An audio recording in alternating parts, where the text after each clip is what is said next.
Sem enrolação, vamos analisar a final da Copa do Brasil, do jogo de ida. E para fazer essa análise, a gente precisa fazer uma análise histórica dos últimos 10 anos das finais da Copa do Brasil. A gente pegou aqui as informações desde 2013, com o ano, com o jogo de ida, o jogo de volta, com a casa e fora, o placar do FT, placar do HT, minuto do primeiro gol, que isso pode ser importante, e também se foi para os pênaltis ou não, tá? Nesse caso, a gente tem aqui só 3 decisões por pênaltis: Flamengo e Corinthians, Flamengo e Cruzeiro e Palmeiras e Santos, tá? A gente não teve mais nenhuma decisão por pênalti, o que é diferente de outras finais de outros campeonatos. Normalmente, campeonatos de jogos únicos tem mais decisões por pênaltis. Campeonatos com jogos de ida e volta tem menos decisões por pênaltis, tá? E pegando esses dados aqui, a gente também precisa analisar a situação de cada time. O Flamengo tá vivendo uma crise, Gabigol foi expulso, o próprio diretor do Flamengo começa a falar que gosta de aparecer, o Gabigol foi vaiado na porta da festa dele, o São Paulo também tá em crise, não tá vencendo há muito tempo, o Arboleda, para completar, vai ter tem fibrose na coxa e é dúvida para a final, né? 5 pontos do São Paulo, que perdeu praticamente nos últimos jogos e está cada vez mais perto da zona de rebaixamento, por mais que a chance seja pequena, mas o São Paulo não vem vencendo no Campeonato Brasileiro.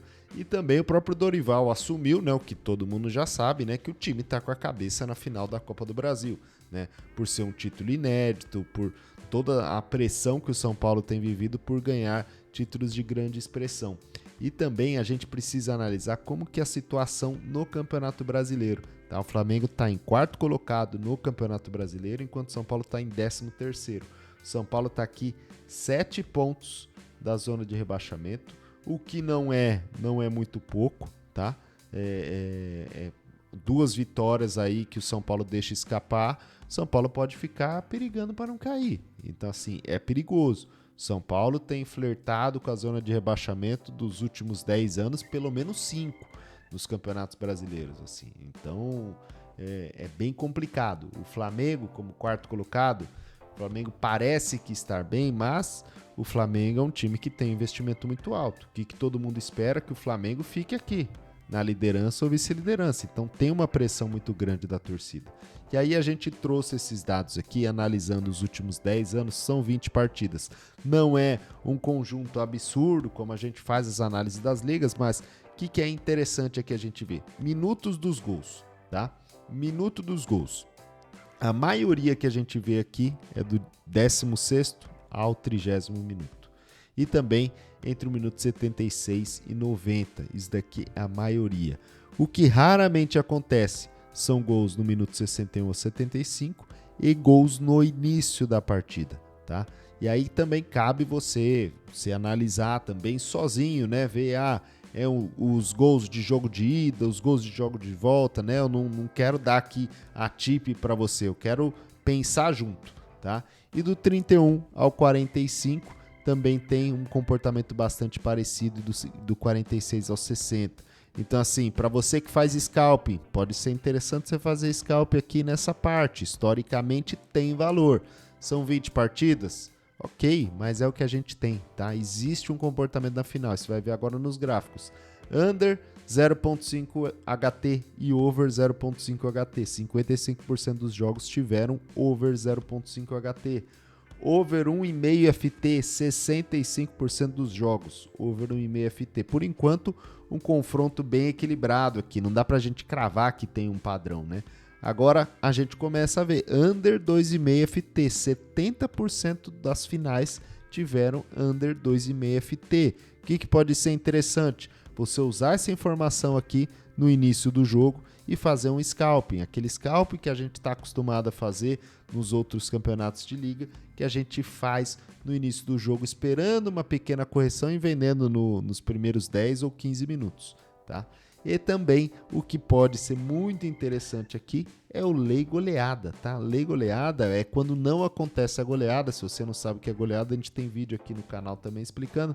Lei goleada, 95% dos jogos não tiveram goleada, tá? Só teve goleada no jogo do Atlético Mineiro e Atlético Paranaense.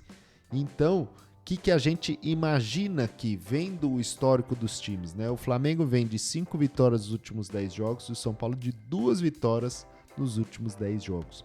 O São Paulo não venceu nenhum dos últimos 5 jogos. E o Flamengo venceu 3 dos últimos 5 jogos, mas ainda está em crise, tá?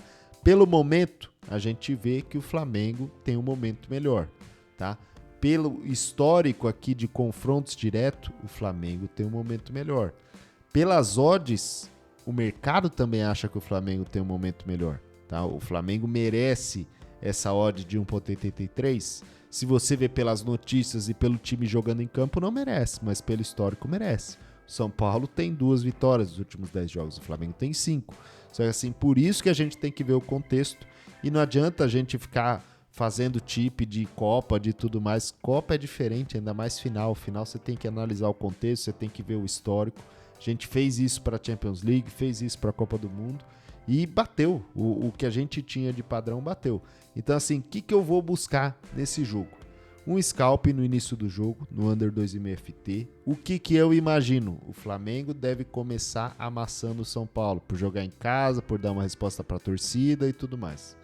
Se o Flamengo começar amassando o São Paulo, essa odd aqui vai ser difícil de cair, porque o Flamengo tem um poderio ofensivo superior ao do São Paulo e o Flamengo é um time mais respeitado pelo mercado. Isso daí não estou falando de opinião, isso daí é o que a odd está falando. O mercado espera que o Flamengo vença esse jogo.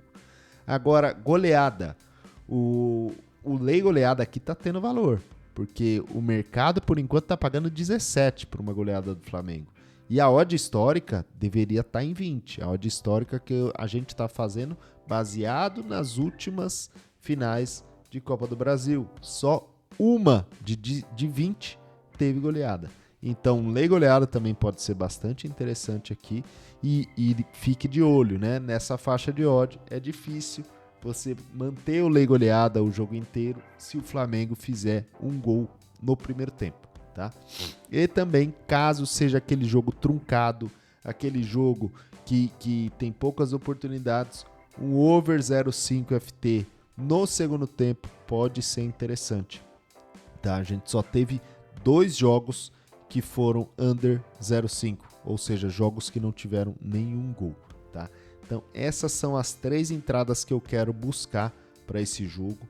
O back Flamengo eu não quero buscar. Tá? Eu acho que essa odd é muito traiçoeira. A defesa do Flamengo tem dado muitos espaços. E um lei São Paulo também não tenho muito interesse, porque o São Paulo, por mais seja um time desacreditado no mercado, o Dorival é um cara copeiro e tem toda a mística, né? A vingança do Dorival, foi chutado do Flamengo, vai ganhar o título em cima.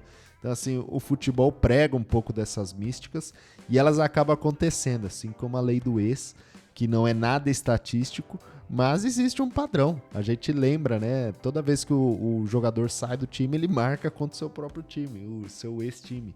Então, assim, a gente tem que respeitar essas místicas do futebol, mas também pensar com dados, tá? O que eu acho aqui de valor é scalping, é back 0.5 FT se o jogo terminar empatado no 0-0 no primeiro tempo, e também um lei goleado do Flamengo, que eu não acho que o São Paulo vai vender esse jogo tão fácil, tá? Acredito que o Flamengo vai ter dificuldade e se o Flamengo atacar, vai ter espaço para contra-ataque. Espaço para contra-ataque no São Paulo, com o Lucas correndo e tudo mais, é perigoso, tá? Então, assim, essas são as 3 entradas e se você quer saber mais, a gente tem o nosso grupo VIP no Telegram, a gente tem todas essas estatísticas, a gente manda PDFs de análise e você tem também acesso a painel interativo, mensalidade extremamente simbólica, R$ 7,99 por mês, tá? Se você gostou, deixa um like, se você não gostou, deixa um dislike. Forte abraço, até a próxima.